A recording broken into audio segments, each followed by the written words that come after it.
Hi అండి. Time చూపిస్తున్నాను అనుకుంటున్నారా? టైం వచ్చి 11:30 అవుతుంది.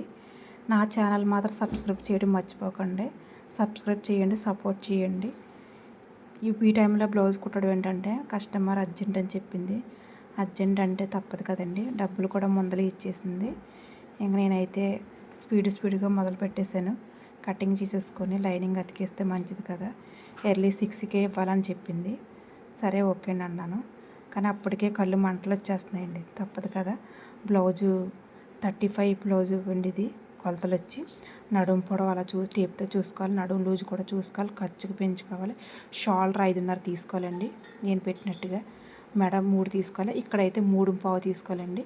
3.25 తీసుకుంటే 3.5కి వస్తుంది కుడితే. అంటే మనకి ఎప్పుడు మెడ పెడుతున్నది వెడల్పు ఉండాలి. వెడల్పు ఉంటే కింద బ్రాడ్గా ఉంటుంది. అది కింద బ్రాడ్ అన్నది అదండి. అలా చూసేసుకోవాలి. 1కి 10 సార్లు చెక్ చేసుకోవాలండి. బ్లౌజు వేసాక మెజర్మెంట్లు చంకలు చాలా టేప్తో చూసుకోవచ్చు. బ్లౌజ్ పెట్టుకుని కూడా చూసుకోవచ్చండి. టేప్తో చూసుకోవచ్చు, బ్లౌజ్ చూసుకోవచ్చు. ఎక్కువ టేపు వాడే కంటే టేపుని తగ్గించుకుని బ్లౌజ్ మెజర్మెంట్ చూసుకుంటే మనకు కరెక్ట్గా ఉంటుందండి. కటింగ్ అయితే చేసేస్తాను. ఇది వచ్చి బ్యాక్ పార్ట్ అండి.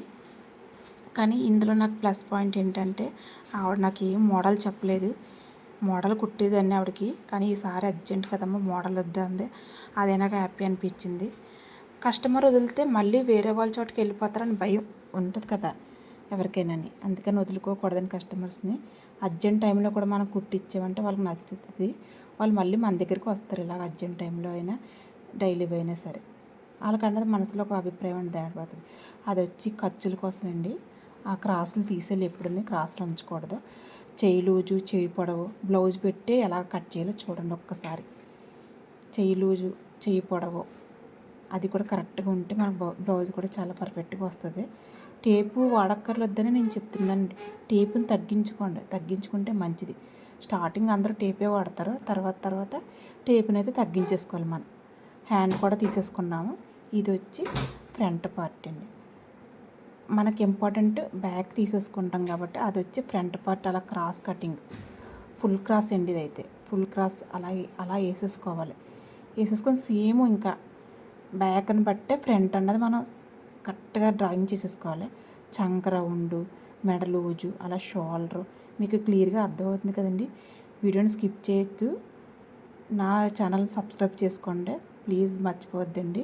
ఈ ఛానల్ సబ్స్క్రైబ్ చేసుకోవడానికి ఇంకా చాలా బ్లౌజులు, మోడల్స్, వర్క్లు అన్నీ కూడా పెట్టడానికి ట్రై చేస్తాను. ఒక్కసారి సబ్స్క్రైబ్ చేసుకోండి ప్లీజ్ అండి. ఆ చంక లూజు ఆ రంగులు ఎక్కువ వద్దండి, ఎక్కువ తీసుకోకూడదు.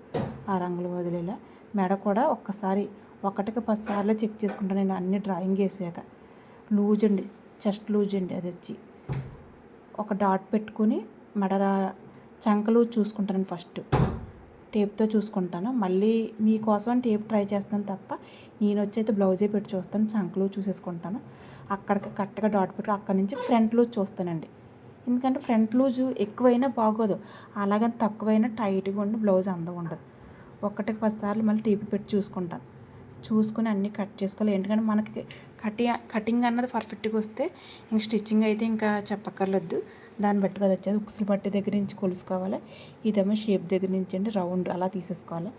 అంటే కొంచెం టేప్ అలవాటు చేసుకున్నాను. టేప్ అలవాటు చేసుకోండి. నేనైతే ఎక్కువ టేపు వాడనండి. బ్లౌజే వేసుకుంటాను ప్రతి దానికి. అలా షేప్ పొడవు మీకోసం అని చెప్తున్నాను. 9 షేప్ పొడవు ఇక్కడ నుంచి ఉక్సులు పట్టి వరకు 6 అండి. కటింగ్ కూడా చూసేయండి. చాలా ఫాస్ట్గా అయితే నేను కట్ చేసిన రోజు. అంతే ఫాస్ట్గా కుట్టిన బ్లౌజ్ కూడా ఎక్కడ చెక్కు చెదరలేదండి. వాళ్ళు పట్టుకెళ్ళిన తర్వాత కూడా నాకు ఒక టెన్షన్ ఉంటుంది. చెప్పలేదేంటి. వాళ్ళు చెప్పకపోతే నేనే ఫోన్ చేసి కనుక్కుంటాను. అప్పుడంటారు బాగానే వచ్చిందమ్మా, బాగోకపోతే మేమే చెప్తాం కదా అంటే. అదిగోండి మెయిన్ ఫ్యాబ్రిక్ వచ్చి అది వర్క్ బ్లౌజ్ ఫుల్ వర్క్ కుందన్స్ ఉన్నాయి.